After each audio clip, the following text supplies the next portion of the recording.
Hey guys, so for those of you that don't know, American Horror Story has a spin-off show, American Horror Stories, and season 2 just came to a finish. So this is a show that's been very hit and miss, which is a pity because I really wanted to like this show as a huge fan of the original American Horror Story.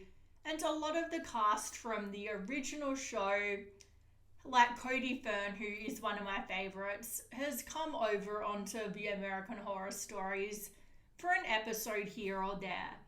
So I would say that with season 1, I only really enjoyed 2 episodes. The Feral episode that had Cody Fern in it, and he had his original Australian accent, which was so weird to hear because I'm an Australian and I've only heard him talk in his American accent to that point. So it was like, wow, okay, he really is an Australian. So anyway, that was a really good episode. And I thought they would go in like a Bigfoot direction with that, but they didn't. But it was still a good episode. And then we had Baal, however you say it. That was also a really good episode. And I love the actress. I can't remember her name, but the one in that episode, it was a pity that she wasn't in more of American Horror Stories. I don't think she was in season 2 at all. So anyway, getting on to season 2, just like with season 1, I would say there's only really 2 episodes that I really enjoyed that I would consider rewatching down the road. So let's start from the beginning. Dollhouse and episode 2, Aura. So those are the 2 episodes that I really enjoyed that I would consider rewatching, and they were episodes 1 and 2. So this show started out strong with season 2. So I'm not going to get too much into each episode, I just want to briefly touch on them. Basically, Dollhouse was about this crazy guy who had lost his wife because he murdered her. Spoiler alert. And he goes in the hunt for a new wife and tries to kidnap these women and tries to make them act like real life dolls to try to search for the perfect mother for his son. And I thought it was a really entertaining episode. Then with episode 2, Aura, we had this couple buy this new fancy camera doorbell thing where somebody rings the doorbell and you can see who's out the front. And I think this episode was trying to touch on the dangers of technology a bit. Basically, people with unresolved issues, ghosts that had passed on, could appear in this camera and talk to the person that they had issues with. And I thought it was a really entertaining episode. But then we start to go downhill with episode 3, Drive. So this stars Bella Thorne, I think. Anyway, I've seen her before in other things like the Scream TV show, which was so good.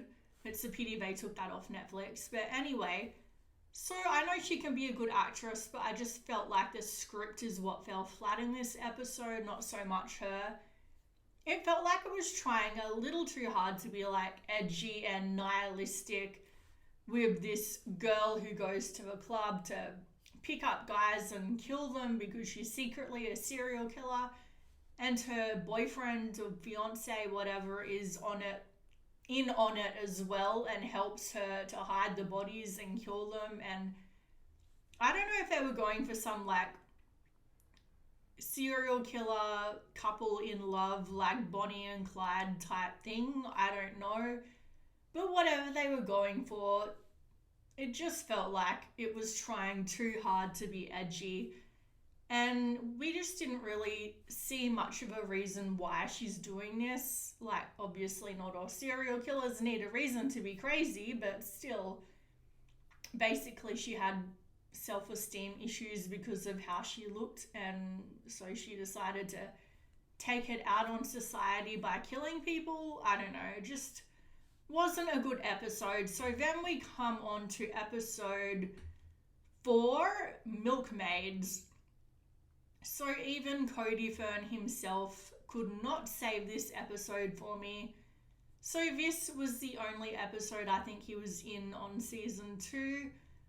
Anyway, so we have this town that is like infected with this sort of disease, and it causes these pustules, and it's just really gross. This whole episode, word of warning, do not eat during this episode, just trust me. So episode 5, Bloody Mary. So Bloody Mary has always been an urban legend that I've been really interested in. There's been like that episode of Supernatural, of Ghost Whisperer, which were both really good episodes, and then there was a really bad TV movie based on the legend, but apart from that, I can't really think of anything else that covered Bloody Mary, which is strange considering what a popular urban legend it is. So when I heard that American Horror Stories were going to do it, I was really excited. But unfortunately, this is not a good episode. Look, the acting is fine, there's no problems there. And if they'd stuck to the trope, which they did, the cliche, be careful what you wish for, it could have been a really good episode. It could have been a clever episode, because some of the twists and turns in this episode were good. They had a really interesting twist ending that I didn't see coming. And look, this episode kept me entertained. It wasn't boring at any point. But look, I'm just going to put it out there and say it. Bloody Mary, in every single portrayal of her, she's always been portrayed as white skin, black hair, long white dress. She's had a certain aesthetic to her. And this episode just went so far in the other direction. We had a black woman playing her, and it was about slavery and anti-colonizers, and somehow the legend of Bloody Mary was based on slavery, and it just felt so unnecessary. The original lore is already so interesting. You don't need to twist it to mirror current day politics. Can't we just have some things that aren't infused with current day politics? I'm so sick of it. Anyway, then we have episode 6, Facelift, which had potential, honestly. There was a really interesting commentary on how superficial society can be, and it could have been a really good idea if the execution was done well. Like, there's this movie, Death Becomes Her, which is a really old movie that sort of goes down that same path of people being so obsessed with how they look and trying to stay young. And the idea was a really interesting idea, but just the way they went with her becoming a pig at the end, and I don't know, it just fell flat for me. And then we have Necro.